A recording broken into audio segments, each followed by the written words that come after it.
आपको ले चलते हैं अंबाला के वार्ड नंबर 8 में। हमारे साथ हरजीत सिंह जुड़ चुके हैं। हम आपको बता दें, चुनावी बिगुल बज चुका है, सरगर्मियां बड़ी तेज हो चुकी है।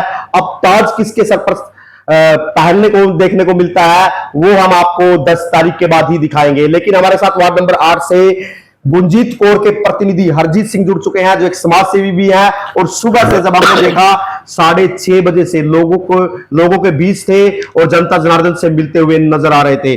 सर, सबसे पहले आपका स्वागत है। वार्ड नंबर 8 की स्थिति क्या है सर, और कितनी यहाँ की तकरीबन वोटें हैं? बहुत बहुत धन्यवाद आपके न्यूज़ चैनल का, जो आप मेरी बात जनता तक रखने के लिए आए। जहाँ तक हमारे वार्ड की वोट है, वो 12,000 के करीब वोट है जी।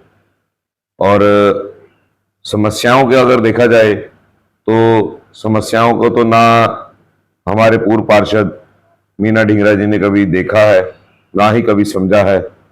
उनके प्रतिनिधि, हमारे पार्षद प्रतिनिधि सुंदर ढींगरा जी, आज हम वार्ड में घूमते हैं तो यही सुनने को मिलता है, पिछले 4.5 साल से कभी दिखे ही नहीं।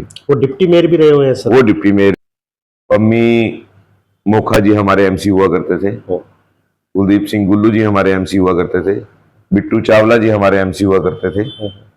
तो ये सभी कांग्रेस के एमसी थे। और मेरे को अच्छी तरह याद है, जब सुबह का टाइम होता था तो सुबह सुबह ये हमारे पम्मी मोखा जी, बिट्टू चावला जी, कुलदीप सिंह गुल्लू जी, ये सुबह सुबह रोज इनकी यही ड्यूटी होती थी, 5 बजे निकल जाना घर से, हर गली मोहल्ले में देखना, कहीं गंदगी है तो गंदगी वाले को, उसके वहां के कर्मचारियों को बोलना, कहीं कोई पानी की समस्या है उसके लिए आवाज उठानी, कहीं कोई गली मोहल्ले में और परेशानी है तो उनके साथ खड़े होकर उनका साथ देना।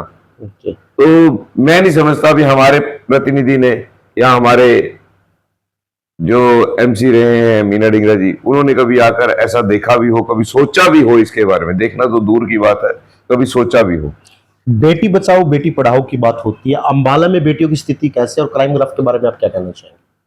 अंबाला में बेटियों की स्थिति ऐसे बना दी है इन्होंने, जो कि एक लॉ निकला हुआ था जो सेंटर से हमारे पास था, भी सभी गली मोहल्ले चौराहों पर कैमरे लगाए जाएंगे जी।